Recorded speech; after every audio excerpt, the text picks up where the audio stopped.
It is the nature of all false prophets to create a conscience where there is none and to cause conscience to disappear where it does exist. As our pastors are the one now destroying Christianity. It is not in doubt that religion is the opium of the masses, and a lot of false prophets have taken advantage of this to deceiving unsuspecting followers for their own benefit. In Nigeria today, ditto Africa, magicians have taken over the house of God, and they parade themselves as prophet of God, while in actual sense, these people are all prophets of Baal. To them, Christianity starts and ends with giving, as they steal in the name of the Lord. The bigger your problem, the bigger you are told to donate.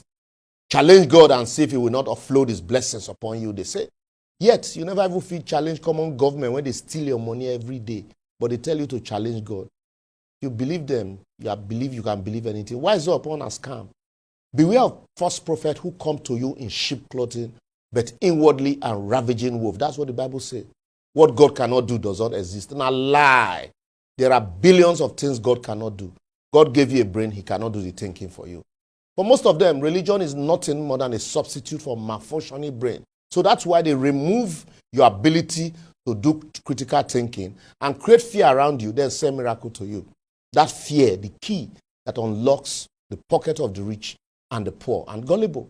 They tell you, even though I walk through the valley of the shadow of death, I will fear no evil, for the Lord is with me. Yet they drive around with bulletproof cars and number of mobile police enough to form a battalion, as they frighten you not to give to the poor woman in the village who they claim is a witch, that will take your gift to coven and tie your destiny.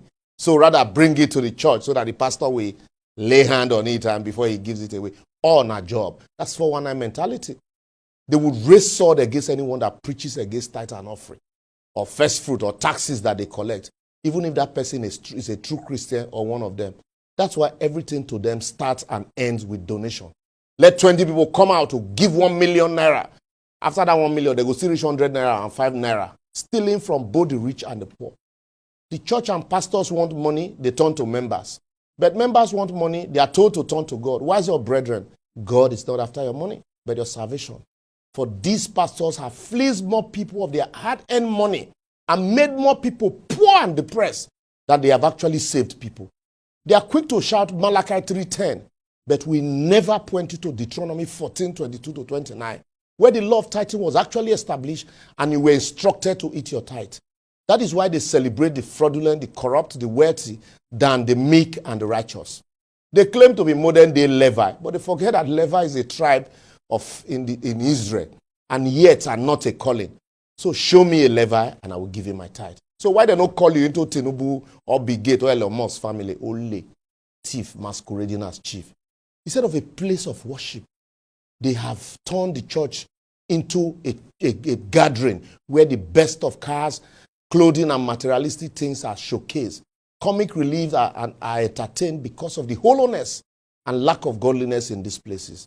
My God is not a poor God. No wonder more people are now questioning the existence of God. As they say, if his so-called messengers can be this carnal without repercussion, what then is the need?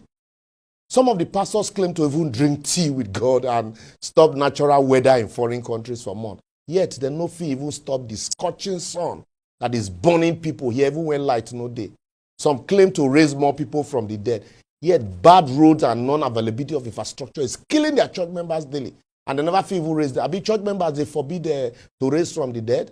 Others claim to hold the key to the kingdom. But what their followers do not know is that the key to the vault, when they won't give madam and get friends, now they hold, not the key to the kingdom. Some even say they stop a bullet with their hand and drove cars from Lagos to Abuja without fuel.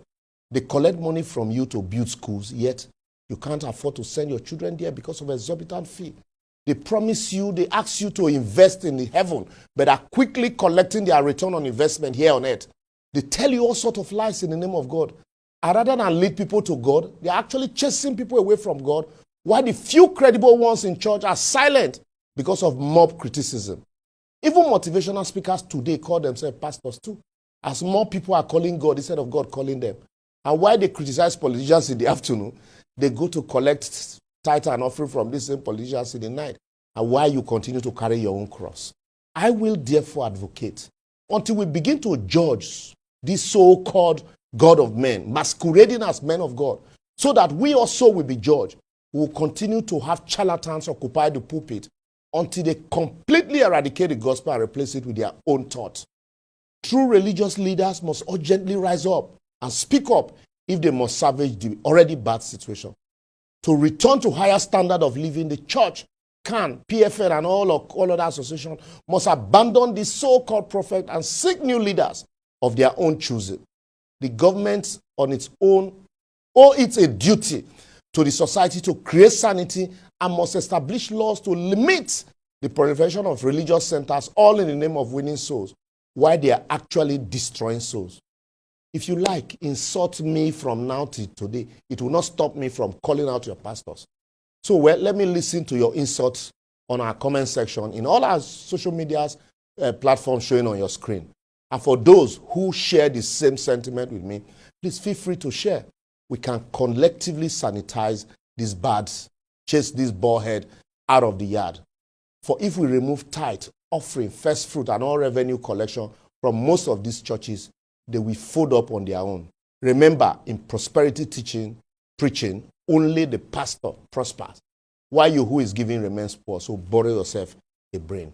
See you next week.